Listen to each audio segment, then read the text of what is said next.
마지막 장입니다. 1절에서 26절을 보면 이제 야곱의 장례하고 이제 요셉의 죽음에 대해서 나오고 있습니다. 그래서 1절에서 14절은 이제 야곱의 장례에 대해서 이제 나오고 있고, 우리가 이 장례식장을 많이 가잖아요.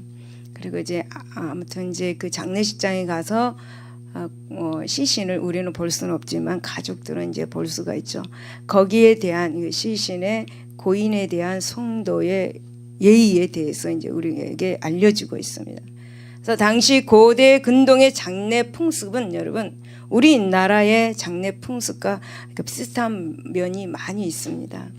즉 이제 근동인들은 사람이 죽으면 곡을 하였습니다. 옛날에 시골에서도 보니까 우리 시골에서도 사람이 죽으면 곡을 많이 했습니다. 그래서 곡소리가 안 나오면 안 되는 것을 우리가 보고 자랐는데, 이 사람들의 곡소리는 굉장히 날카롭고 애절하든지 마치 절박한 비명소리의 날카로운 그런 소리를 연상케 할 정도였다고 합니다. 그리고 이 예곡은 장례가 끝날 때까지 상가를 떠나지 않았습니다. 그런데 경우에 따라서 장례 기간이 오래일 때는 신명기 34장 8절에 보면 국장일 경우에는 30일, 그리고 전문적으로 곡하는 사람들을 이렇게 사서, 그러니까 울음꾼을 이게 고용하기도 했다고 합니다. 그래서 암모스에 보면은 암모스 5장 16절에 보면은 만군의 하나님 여호와께서 이와 같이 말씀하시기를 사람이 모든 광장에서 울겠고 모든 거리에서 슬프도다 하겠으면 농부를 불러다가 애곡하게 하며 울음꾼을 불러다가 울게 할 것이며 이렇게 말씀하고 있습니다. 장래에 그때 당시 장례가 치러지면 이제 울음꾼, 우는 사람을 이렇게 돈을 주고 사서 와서 이제 울었다고 합니다.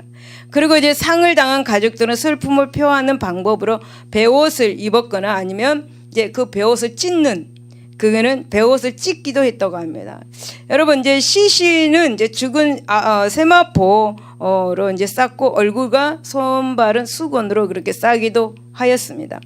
요한복음 11장 44절에 보면 나와 있습니다. 그런데 여러분 관에 넣은 시신은 대개의 경우에 죽은 당일에 이렇게 4명의 남자들에 들려서 동굴로 된 장지로 운반되었습니다. 제가 이제 교구를 할 때 특이한 장례를 제가 보았습니다. 우리 교구에서 이제 안수 집사님 어머님이 소천했는데 그때 이제 제가 그 장지까지 갔습니다. 그래서 제가 거기서 장지 그 예배를 드리면서 목사님은 담임 목사님 안 가시고 이제 제가 갔어요. 갔는데 특이하게 이제 이렇게 파가지고 이미 파놨잖아요.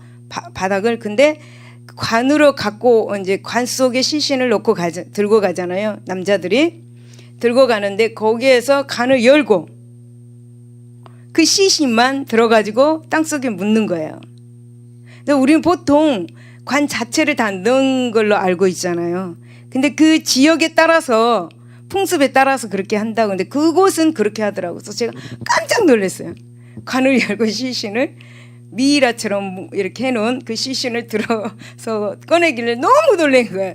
제가 처음 이제 그걸 봐가지고 사이에 봐야 되는데 깜짝 놀라 눈을 딱 감았어요. 하나님 어떻게 해야 됩니까? 성령님 때 담대하라. 그래서 제가 눈을 딱 떴는데 아무렇지도 않는 거예요. 그걸 보면서 아무렇지도 않더라고요.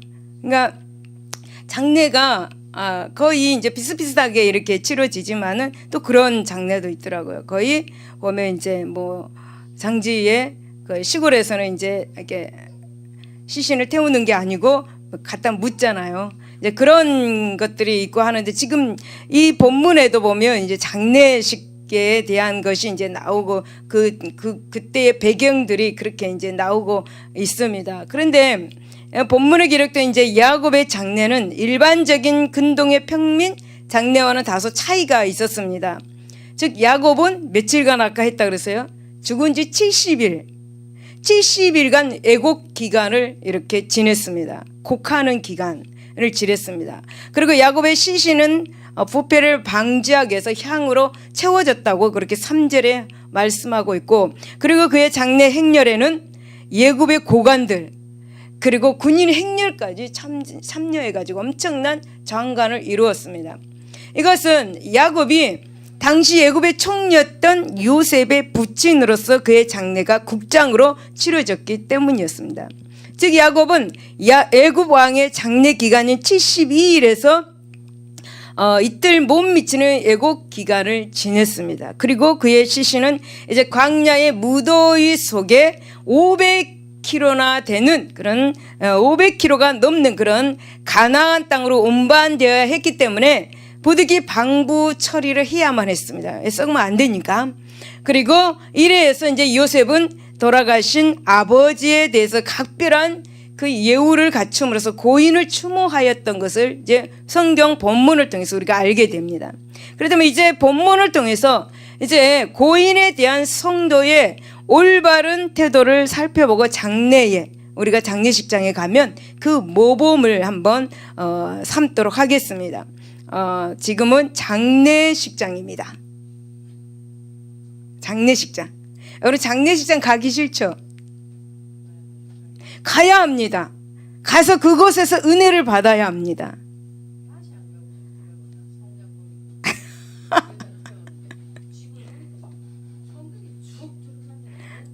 그래서 여러분 이제 장례식장에 가면 그냥 가서 뭐 예배 드리고 뭐 이러지 말고 그 장례식장에서 그 생명이 다해서 솟아나는 그런 것들을 보면서 나도 언젠가는 저렇게 가게 될 것이다. 이 세상에서 하나님만 섬기고 착한 일을 하고 믿음으로 나가야 되겠다라고 그곳에서는 확신적인 마음에 다짐을 해야 돼요. 그리고 그렇게 다짐을 하고 나오면 어디론가 사라져버려요. 그거 나는 영원히 살 것이다. 나는 이 땅에서 영원히 육체대로 살 것이다. 그러고 살아가는, 나는 안 간다, 소찬 안 한다, 이렇게 하고 살아가는 거예요. 그래서 많은 좀 안 좋은 일들을 하고 치고받고 싸우고 그렇게 사는 거예요. 욕심을 내면서. 근데 여러분 여기서 우리는 장례에 갈 때 1절에 보면 시신을 위해서 애곡할 줄 알아야 되는 것을 보게 됩니다. 요셉이 그의 아버지 얼굴에 굽으려 울며 입 맞추고 라고 말씀하는데, 요셉은 돌아가신 아버지 야곱의 얼굴에 입을 맞추면서 슬피 울었습니다. 12 형제들 가운데서도 가장 아버지의 사랑을 많이 받았던 요셉.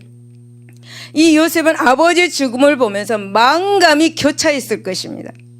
17세 때가 될 때까지 채석옷을 입혀주신 아버지, 자신만을 애지중지 사랑해 주셨던 아버지, 그리고 그로 인해서 형들의 시기를 받아서 애굽으로 팔렸을 때 옷을 찢으면서 울었던, 그 크게 슬퍼했던 아버지, 그 후에 자신과 만나기까지 15년 동안 그렇게 자식 잃은 슬픔에 그렇게 피울음을 삼켰던, 가슴에 맺힌 한가 그 응어리를 삭히셔야만 했던 아버지, 그러다 이제 마침 이제 하나님의 그 인도하심 속에서 자신을 만나서 크게 기뻐하시던 그 아버지, 이런저런 생각이 많이 났을 것입니다.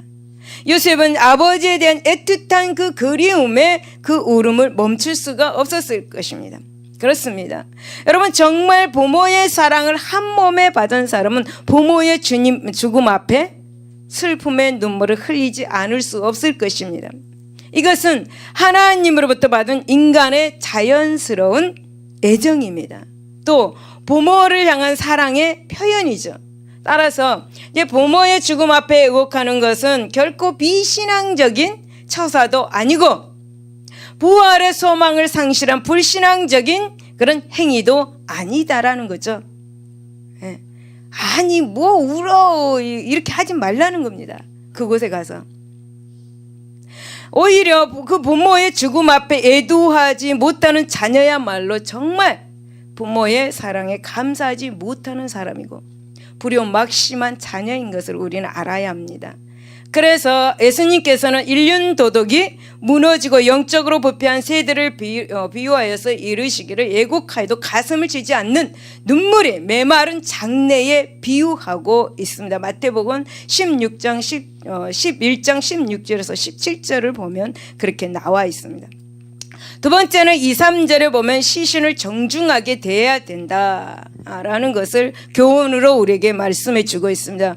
그 수종들은 의원에게 명하여 아버지의 몸을 향하여 처리하며 의원이 이스라엘에게 그대로 하되 40일이 걸렸으니 향으로 처리하는 데는 네 날수가 걸리며 예국 사람들 70일 동안 그를 위하여 곡하였더라 라고 말씀합니다. 야곱은 자신의 주치의를 시켜서 이제 아버지의 시신의 향료를 써서 방부 처리를 하도록 명령하였습니다. 왜냐하면은 이제 광야와 그렇게 사막의 무더위 속에서 500km를 가야 되기 때문에 500km나 가야 되기 때문에 그 장지까지 가나안 그 장지까지 아버지의 시신이 잘 보존되기 위해서 이제 향료를 써서 방부 처리를 하라고 명령한 겁니다. 여러분 더욱이 이제 예국과 같은 더운 나라에서는 70일에 그런 70일간의 이런 예국 기간을 지내는데도 이런 조치는 굉장히 필수적이었습니다. 이처럼 이제 요셉은 돌아가신 아버지 시신을 정말 정중하게 모셨습니다. 마치 살아계신 아버지를 모시듯이 말입니다. 사실 부활신앙을 가진 성도들 가운데나 사람이 죽은 시신을 아무렇지도 않게 대하거나 대수롭지 않게 생각하는 경향이 있는 것을 저는 보게 됩니다. 사실 죽은 지 4일이면 썩기 시작하고 얼마 있으면 흐르고 돌아갈 육신이기에 어찌 보면 죽은 육신은 다소 무가치한 것처럼 느껴질 수도 있습니다. 그러나 여러분 비록 흙으로 돌아갈 육신일망정 그 육신은 살아있을 때 여러분 하나님으로부터 구원의 언약을 받은 육신이었습니다. 여러분 또한 부활신앙의 소망을 또 부활의 소망을 안고 죽은 육신이라는 사실을 한번 생각해 보십시오. 그리고 그 육신의 마지막 날의 부활 시에 더 아름답고 완전하게 변화된 신령한 몸으로 소생하게 되리라는 그것도 한번 우리는 생각해 보아야 합니다. 우리가 어찌 고인의 시신에 대해서 소홀히 할 수 있으며 또한 결례를 범할 수 있겠습니까? 그러기에 돌아가신 이제 부모의 시신에 대한 최대한의 예의를 갖추면서 추모의 도리를 다할 것은 참으로 중요합니다. 왜냐하면 장차 하나님 나라에서 지극히 아름답고 그리고 신령한 모습으로 회후하게 될 성도이기 때문입니다. 그리고 세 번째는 5절, 12절, 13절에 보면 고인의 유언에 순종해야 되는 것을 우리에게 교훈으로 말해주고 있습니다. 12절에 보면 야곱의 아들들이 아버지가 그들에게 명령한 대로 그를 위해 따라 행하며 그를 가나안 땅으로 메어다가 마므레와 박벨라 밭 굴에 장사했으니 아브라함의 헷 족속 에브론에게 밭과 함께 가서 사서 매장지를 삼는 것이었더라 라고 그렇게 말합니다.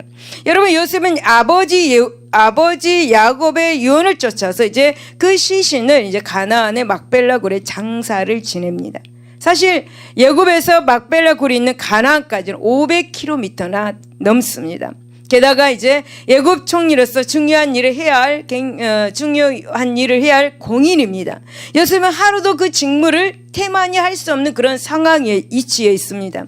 그럼에도 불구하고 여러분 요셉은 이 모든 어려움을 물리치고 그리고 부친이 돌아가시자 신속하게 이 장례를 준비하고 부친의 유언을 받들어서 가나안으로 시신을 운반하였습니다.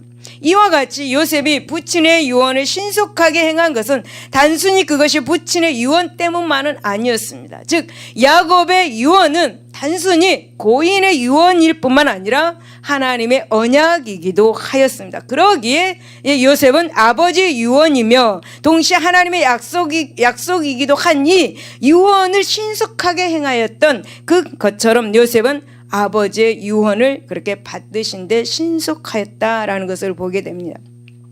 여러분 요셉은 살아가는 동안에 항상 아버지의 그 유언을 가슴 깊이 새기면서 그 뜻을 이루기 위해 최선을 다했습니다. 즉 요셉은 살아생전 형제들과 화목하라고 명하신 아버지의 뜻을 그 아버지의 유언을 받아서 형제들과 계속해서 화목을 유지하기를 힘썼습니다. 또 죽은 순간까지 형제들과 그 자녀들을 그렇게 보살피는 데 최선을 다한 것을 우리가 23절에서 24절에 보게 됩니다.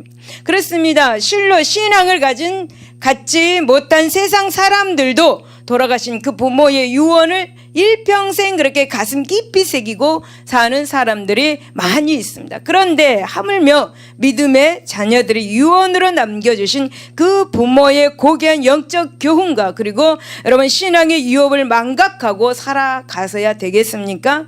그러므로 성도 여러분, 믿음의 부모가 주신 유언은 곧 하나님의 언약을 이루는 신앙의 도리이면서 우리 믿음 생활의 지표가 됨을 명심해야 할 것입니다.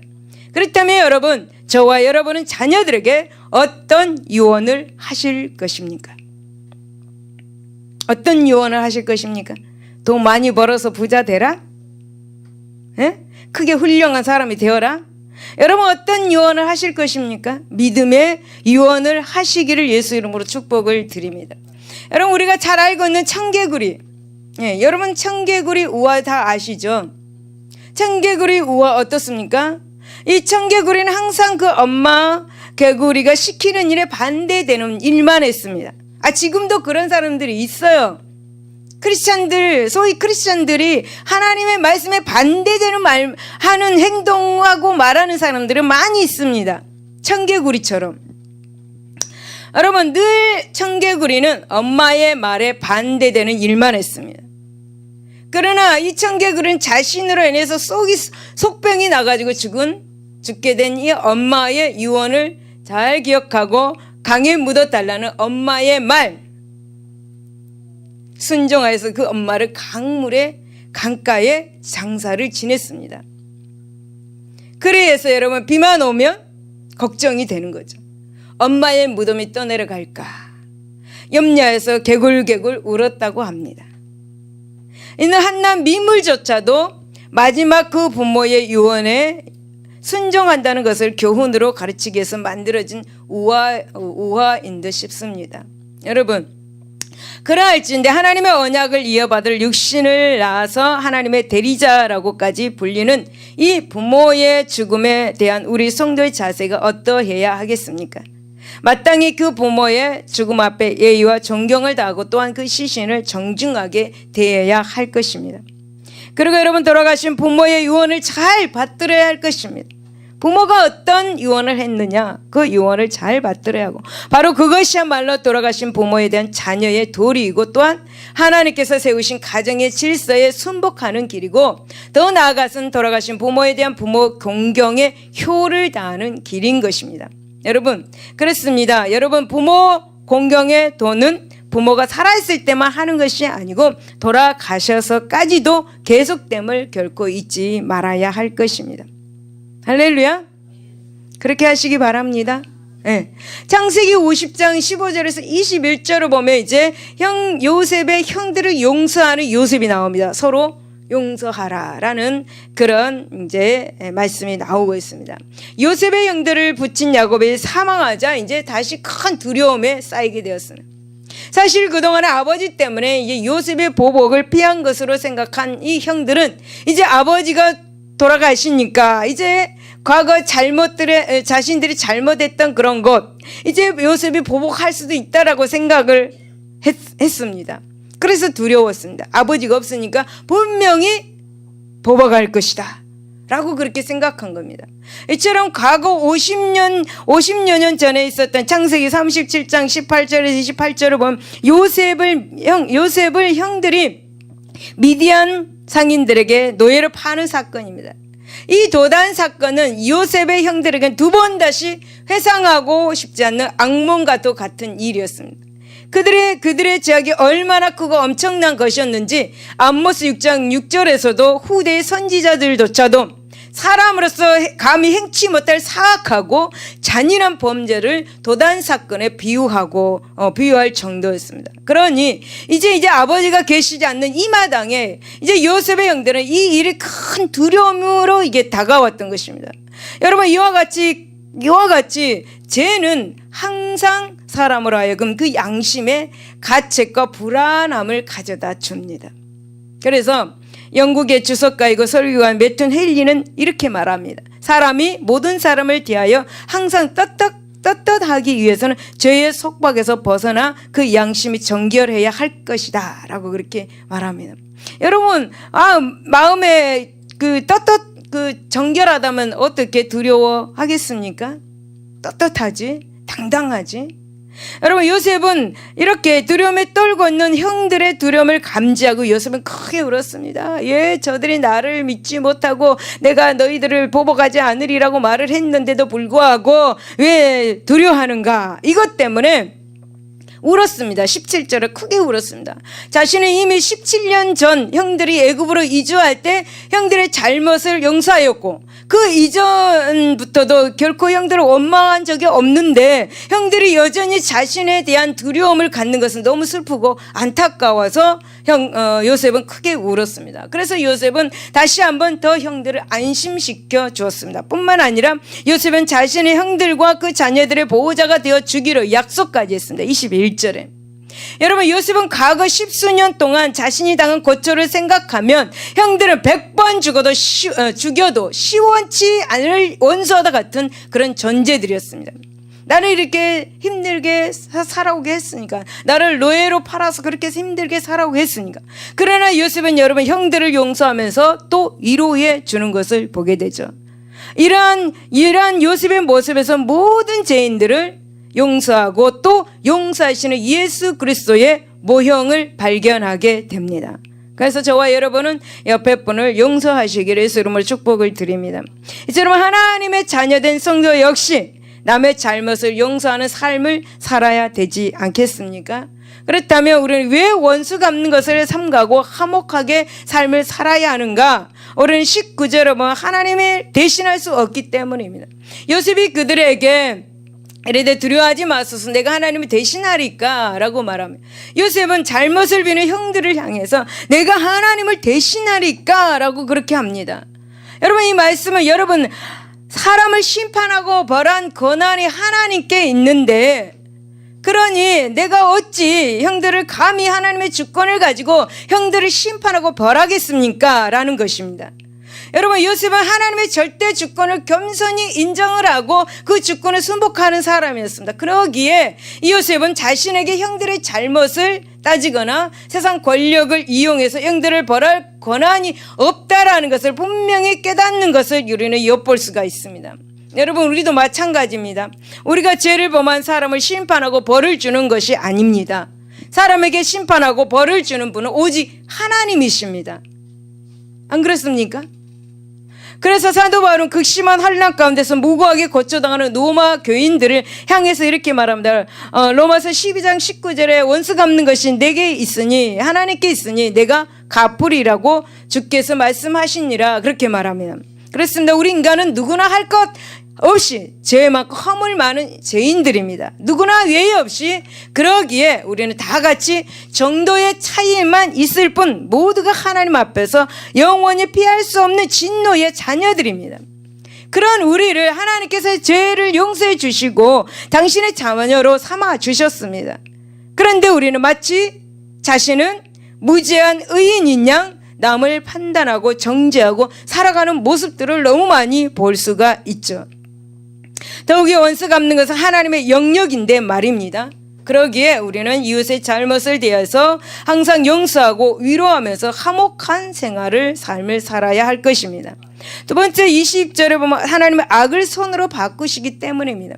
요셉은 잘못을 비는 형들을 향해서 당신들은 나를 헤아려였으나 하나님은 그것을 선으로 바꿔서 오늘날과 같이 많은 백성의 생명을 구원하게 하시려 하셨나니라고 말씀합니다. 여러분, 즉 형들은 요셉 자신에게 악한 일을 서심없이 자행했습니다. 하지만 하나님은 그 악한 행위를 결과적으로 선으로 바뀌었다는 것을 보게 되죠. 그래서 오히려 악이 선이 되었기에 요셉은 하나님이 바꿔놓으신 선한 결과에 대해서 이러쿵저러쿵 이야기할 자격이 없었던 것을 이렇게 보게 되죠. 이처럼 여러분, 하나님은 인간이 어떤 악을 행할지라도 그것을 선으로 바꾸시고 당신의 뜻을 변함없이 수행해 나가시는 것을 보게 됩니다. 우리는 예수 그리스도 십자가의 사건을 보면서 이렇게 선으로 바꾸신 하나님을 알 수가 있습니다. 여러분, 완악하고 그렇게 패역한 이스라엘 백성들, 자기 땅에 오신 예수 그리스도를 십자가에 그렇게 못 박는 불의를 서슴없이 자행했습니다. 하지만 하나님께서는 오히려 이것을 선으로 이렇게 인도하셨습니다. 그리고 예수 그리스도의 십자가 죽음을 통해서 온 인류 구원의 역사를 이루셨던 것을 보게 됩니다. 합력하여 선을 이루시는 분 하나님. 여러분, 이런 사실을 분명히 깨닫는다면 우리 성도는 비록 무고하게 억울한 일을 당하거나 불의한 일을 만난다 할지라도 결코 원망하거나 불평할 일이 없을 것입니다. 왜냐하면 하나님께서는 궁극적으로 당신의 택한 백성들이 합력하여 선을 이루도록 항상 인도하고 주관하고 계시기 때문입니다. 그러니 우리 성도는 어려움을 당해도 그것을 나를 향한 하나님의 거룩하고 선하신 섭리의 손길임을 우리는 잊지 말아야 할 것입니다. 이런 하나님의 선하신 섭리의 손길임을 잊지 않을 때 우리는 원수를 용서하고 위로하며 화평한 삶을 살게 되는 것입니다. 그리고 세 번째 보면 21절에 보면 하나님은 위로의 하나님이시기 때문입니다. 21절에 보면 당신들은 두려워하지 마소서 내가 당신들과 당신들의 자녀를 기리이다 하고 그들을 간곡한 말로 위로하였더라 라고 이렇게 말씀합니다. 요셉은 과거의 잘못을 비는 형들을 이렇게 관대하게 용서해 주는 그런 말씀이죠. 그리고 두려움으로 크게 떨고 있는 형들을 위로해 주고 있습니다. 그것도 간곡한 말로 위로해 주고 있는 거죠. 즉 요셉은 형들을 위로하되 그저 지나가는 형식적인 말로 위로한 것이 아니다.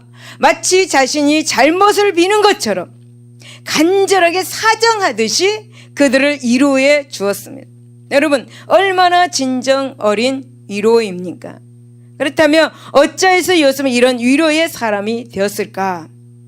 요셉은 지난 13년간 애굽에서 가진 환난과 공고함 속에서 매 순간 철저히 하나님의 위로 속에 살았습니다.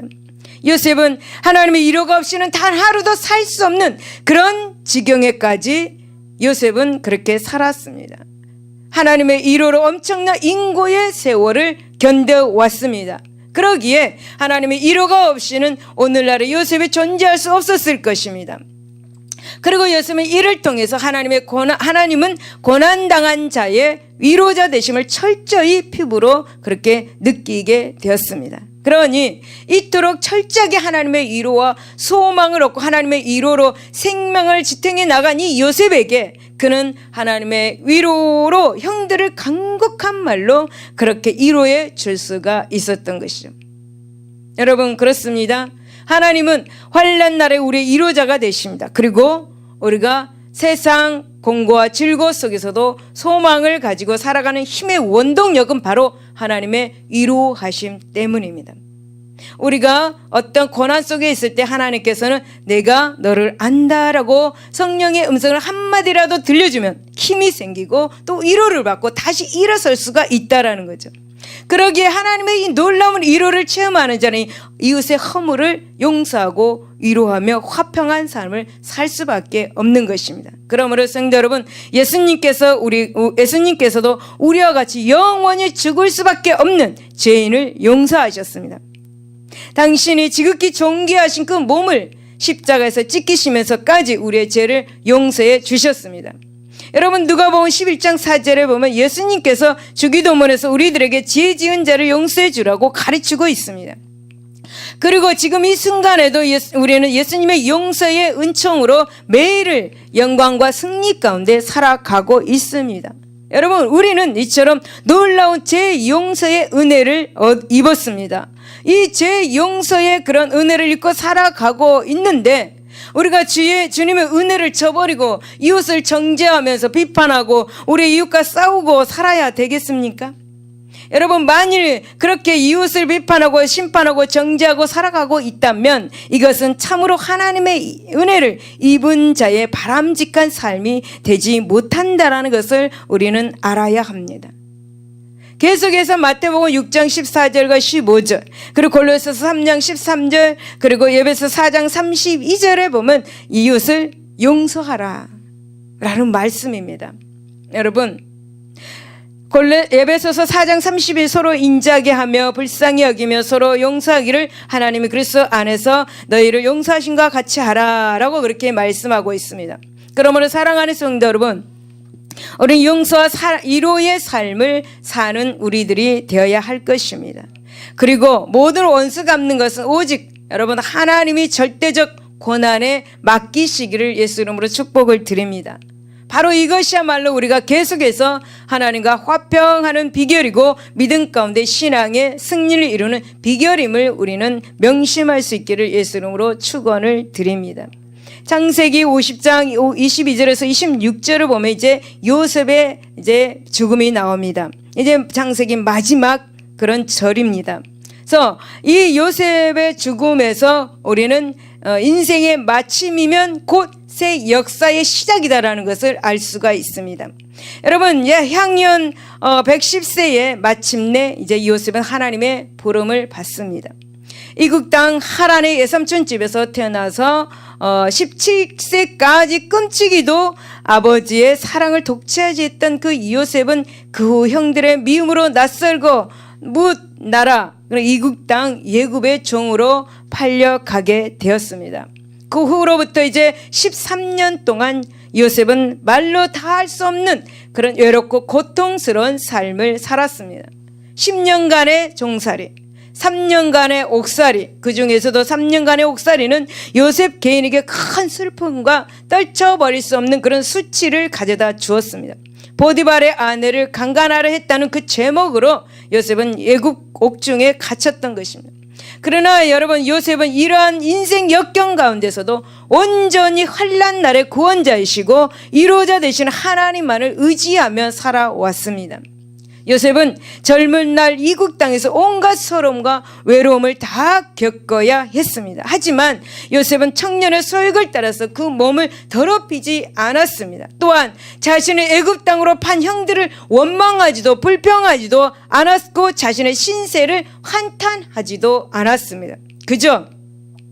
그저 묵묵히 맡겨진 일에 충성하면서 성실과 신의로 최선을 다했습니다. 그리고 외로울 땐 주님의 얼굴을 바라보면서 힘들 땐 하나님의 능력을 의지하였습니다. 그러기에 13년 마침내 요셉은 30세 나이에 이제 하나님의 섭리 가운데서 예굽의 제2인자인 총리의 자리에 오르게 되었습니다. 그리고 그로부터 9년 뒤에 즉 대기근이 애국과 팔레스타인 지역을 휩쓸고 지나가던 둘째 해 39세에 요셉의 22년 만에 꿈에도 그리던 아버지를 가까이 모시면서 봉양하였습니다. 그러나 요셉의 이런 행복도 결코 영원하지 않았습니다. 여러분, 야곱이 나이 147세, 요셉의 나이 56세에 요셉은 사랑하는 아버지 야곱과 사별해야 했습니다. 그리고 이후에 요셉은 64년 동안 낯선 애굽 땅에서 형들과 형제들과 그 식구들을 보살피면서 하나님께서 자신에게 맡겨주신 구원자로서의 사명을 다 감당하였습니다. 본문에는 이런 인내와 희생과 헌신의 삶을 살다간 그런 요셉의 죽음이 언급되어 있습니다. 이러하여 요셉의 죽음을 마지막으로 시작의 책이요 기원의 책인 창세기는 대단원의 막을 내리게 됩니다. 새로운 생명의 시작과 우주 만물의 창조 등 강명과 서광으로 대단원의 막을 올린 이 창세기는 위대한 두 족장 야곱과 요셉의 연색되는 그런 죽음의 기사로 끝을 맺고 있습니다. 그렇다면 창세기의 첫 권, 성경의 첫 권인 창세기가 위대한 마지막 족장 요셉의 죽음으로 끝을 맺고 있다는 사실을 우리에게 어떤 교훈을 주고 있는가 한번 알아보겠습니다. 첫 번째 24절에 보면 제 가운데 태어난 인생을 죽을 수밖에 없는 존재이다라는 것을 우리에게 교훈해 주고 있습니다. 요셉이 그의 형제들에게 이르되 나는 죽을 것이나 하나님이 당신들을 돌보시고 당신들을 이 땅에서 인도하여 내서 아브라함과 이삭과 야곱에게 맹세하신 땅에 이르게 하시리라 하고 라고 말씀합니다. 여러분, 기근을 피해 예굽으로 이주한 이 야곱이 죽은 지 65년 마침내 이제 마지막 족장인 요셉도 110세의 나이에 하나님의 부름을 받게 되었습니다. 위대한 족장 야곱도 그리고 야곱의 신앙을 이어받은 요셉도 하나같이 세상의 기근을 피하고 이를 대비하는 지혜는 있었습니다. 하지만 죽음만은 피해갈 수가 없었습니다. 예굽이 이들의 일시적인 피난처는 될 수 있었습니다. 하지만 영원한 피난처는 될 수가 없었던 것이죠. 이처럼 예굽으로 말하는 이 세상은 죽음과 죽음이 연속되는 곳입니다. 아무리 위대한 신앙인도 이 하나님의 택한 백성도 이 죽음의 사실에서는 피할 수가 없습니다. 왜 이렇게 죽음을 피할 수가 없을까? 왜 없을까요? 여러분, 하나님께서는 가장 아름답고 완전함에 당신의 생명까지 불어넣은 그런 인간을 창조하셨는데 말이죠. 그것은 아담이 범죄함으로 이 영원한 생명을 상실하였기 때문입니다. 그러기에 아담으로부터 살과 피를 물려받은 모든 인생은 하나같이 죽음의 길을 갈 수밖에 없습니다. 아담, 왜 죄를 지어서? 그런데 그게 하나님의 뜻이었습니다. 여러분, 서광의 책인 이 창세기가 이런 죽음의 어두운 그림자로 마감하는 것은 우리에게 이와 같은 교훈을 줍니다. 그러기에 성도는 세상을 살아가는 동안 항상 죽음을 대비하고 준비하는 지혜로운 자가 되어야 한다라는 것을 우리에게 알려주고 있는 거죠. 그러므로 우리는 세상에서 어떻게 살아가야 할 것인가를 연구하는 지혜도 필요하지만 누구나 한 번은 가야 할 이 죽음의 길을 바르게 준비하는 것이야말로 더 크고 온전한 지혜라는 사실을 우리는 결코 망각하지 말아야 할 것입니다. 두 번째 25절로 본 그러나 성도의 죽음은 새로운 탄생의 시작이라는 것을 우리에게 알려줍니다. 요셉이 또 이스라엘 자손에게 맹세시켜 이르기를 하나님이 반드시 당신들을 돌보시리니 당신들은 여기서 내 회고를 메고 올라가겠다 하라 하였더라 라고 말합니다. 여러분, 요셉은 자손들을 향해서 나는 죽은 하나님이 너희를 돌보시리니 라고 그렇게 말합니다. 비록 지금 자신은 수명에 대해서 이 죽음의 길을 가지만 그런 하나님의 언약은 인간의 죽음과 무관하게 계속해서 수행되고 있다라는 것을 말해주고 있는 거죠. 여러분, 이 말씀은 바로 350년 후에 하나님께서 이스라엘 백성들을 다시금 가나안으로 인도하시겠다는 언약이 성취될 것을 가르쳐주는 말씀입니다. 그래서 요셉은 유언을 통해서 그 후손들에게 출애굽에 대한 소망을 결코 잃어버리지 말고 항상 이 약속의 땅 가나안을 사모하도록 당부하였던 것입니다. 그렇습니다. 요셉은 자신이 죽더라도 하나님께서 증조부 아브라함에게 하신 출애굽의 언약, 이 언약은 반드시 성취될 것이라는 확신한 그런 믿음을 가지고 있었습니다. 그리고 실제로 요셉의 죽음 이후에 이 야곱의 가정은 이스라엘이라는 엄청난 민족으로 발전하였습니다. 그리고 거대한 선민 집단을 이루어서 출애굽의 위대한 구인의 종말이 아니라 새로운 하나님의 선민 이스라엘이 야곱의 한 가정에서 한 국가로 발전하는 이력을 긋는 역사적 중요성을 가지고 있었던 것입니다. 마찬가지로 우리의 죽음은, 이 우리 성도의 죽음은 완전한 종말이 아니라 새로운 역사의 시작인 걸 우리는 기억해야 합니다. 그것은 하늘 가나안으로 들어가는 관문입니다. 여러분, 새로운 생명의 탄생은 죽음으로부터 비롯되는 것을 우리는 잊지 말아야 합니다. 실로 새롭고 영원한 생명이 이 죽음에서부터 시작된다는 이 놀랍고 역설적인 이 진리를 우리 신앙으로 고백할 때 우리 성도에게서 죽음보다 더 중요한 인생의 중대사가 어디 있겠습니까?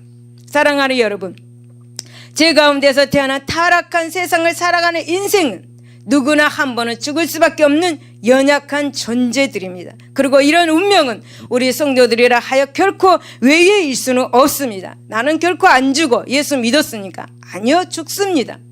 그렇다면 여러분, 성도 여러분, 세상에 태어난 이상 한 번은 이 맞이할 수밖에 없는 이 죽음을 저와 여러분은 어떤 자세로 준비하고 있습니까? 과연 당신은 죽음을 통해 영원하고 새로운 생명에 참여할 신앙의 준비가 되어 있습니까? 여러분, 아니면 이름뿐인 신자로서 불신자들과 같이 아무런 준비 없이 어느 날 갑자기 닥친 죽음의 그림자 앞에 당황할 수밖에 없는 불쌍한 삶을 살아가고 있는지 아는지. 생각해 보시기를 바랍니다. 그러므로 성도 여러분, 봄이 지나가면 여름이 오고 가을이 지나가면 겨울이 오는 듯이 태어날 때가 있으면 죽을 때도 있습니다. 그리고 히브리서 보니까 9장 27절에 한 번 죽은 것은 사람에게 정하신 것, 하나님이 정했다, 그의 심판이 있다, 그렇게 말합니다. 이런 사실을 분명히 깨달아서 유한하고 일시적인 이 세상에서 나그네와 같은 삶을 살아가는 우리들의 삶의 자세가 어떠해야 하겠는가, 오늘 이 시간 가슴 깊이 생각하시고 믿음의 반석 위에 삶을 살아가는 저와 여러분이 되시기를 예수 이름으로 축원을 드립니다. 기도하겠습니다. 하나님 아버지 감사합니다. 여러 가지 창세기 50장 이제 죽음을 맞이하면서 또한 새로운 생명으로 시작되는 것을 우리가 보게 됩니다. 이 세상에 살면서 우리가 자녀들에게 무엇을 유언으로 남겨줄 것인가 생각하는 시간이 되게 하시고, 또한 우리가 죽음 앞에서 어떠한 죽음을 맞이할 것인가 준비하는 우리 모두가 되게 하여 주시옵소서. 이제 마지막 때에 예수님이 오실 날 얼마 남지 않는 이 때에 정말 믿음으로 확신하며 하나님께 나아가는 우리 모두가 되게 하여 주시옵소서. 하나님 감사하며 예수 이름으로 기도드리옵나이다. 아멘. 할렐루야. 할렐루야. 우리가 장례 이런 거를 할 때 굉장히 엄숙한 그런 분위기가, 설교를 할 때 지금 계속해서 죽음에 대해서 이야기하고 아브라함 또 야곱, 요셉 죽음으로 이렇게 막을 내리는 것을 보게 될 때 우리 마음이 어떻습니까?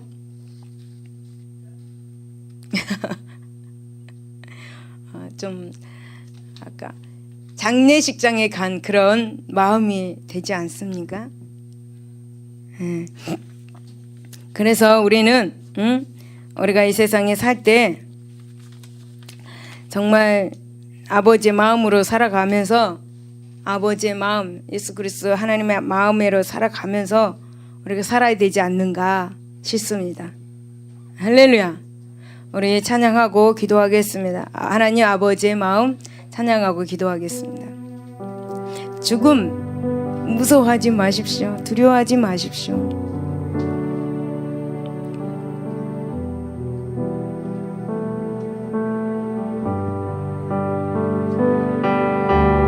당신의 마음이 있는 곳에 나의 마음이 있기를 원해요.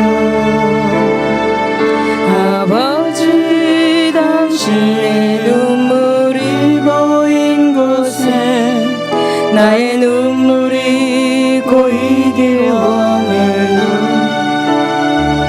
아버지 당신이 바라보는 영혼에게 나의 두 눈이 향하길 원해요. 아버지 당신이 울고 있는 어두운 땅에 나의 두 발이 향하길 원해요. 나의 마음이 아버지의 마음 알아. 모든 뜻 아버지의 뜻이 될 수 있기를 나의 허mom이 아버지의 마음 알아. 내 모든 삶 당신의 삶 되기를. 아버지 당신의 마음이 있는 곳에 나의 마음이 있기를 원해요. 아버지 당신의 눈물이 고인 곳에 나의 눈물이